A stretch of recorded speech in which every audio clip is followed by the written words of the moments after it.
Body weight, which is stand up and base. Okay, so just come to one side. And we normally, Shanzi calls this like sitting on the beach. Okay, so stand up and base, the hand and the foot. Yeah, let's just do 10 alternating sides. Step forward, big fall.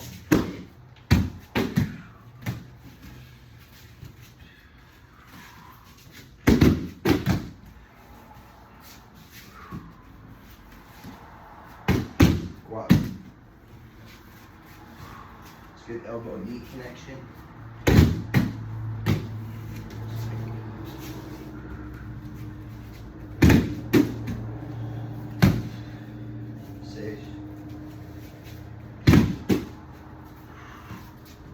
Six. Oito. It's going to be opposite. 9. 10.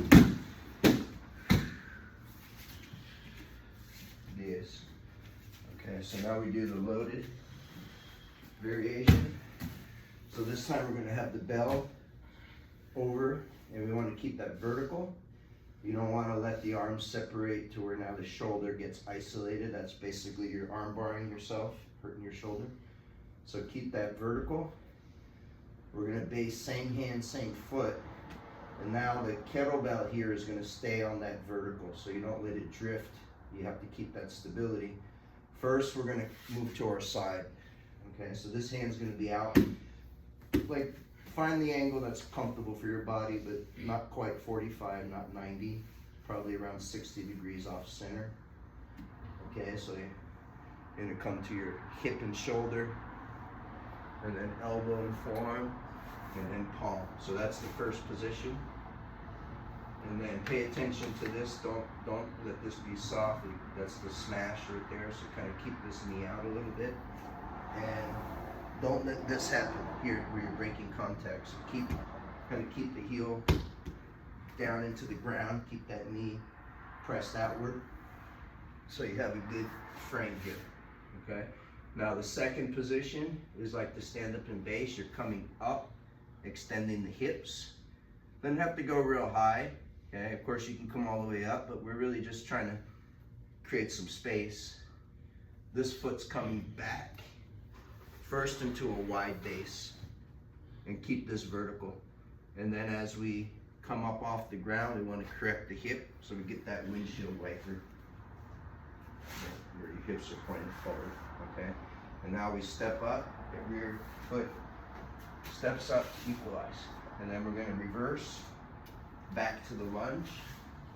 Let's get that reverse windshield wiper base. Your eyes are on the bell. And then take the rear foot, bring it forward, lower, and then don't collapse here. Kind of ease your way down to your side and then back flat again. Okay, so now we'll do it with the weight. Hand's going to be all the way inside. There's no space between the handle, so you don't want to have any space here. You want to angle so that it's touching. Your hand's all the way deep. And then you don't want to pick it up from here, because if it's a lightweight, you can muscle it, but if it's a heavyweight, you're going to strain your shoulder. So kind of move toward it. You can hip escape towards the bell here to get closer. And then bring it into position. Drive it out, and your elbow's locked. Okay, same hand, same foot. So now we're kind of, think of like a hip escape where you're going to kind of angle. Okay, so not really coming straight up, but kind of coming to your side. Okay, so from here, come to your side, and then drive. That's the first position. You're stable there. Okay, now press into the ground, elevate your hips. Let's bring that front leg and bring it back into a wide lunge position. As your hand comes off the ground, you're going to windshield wiper and correct that hip. That's the second base position. And then stand it up. That's the third position.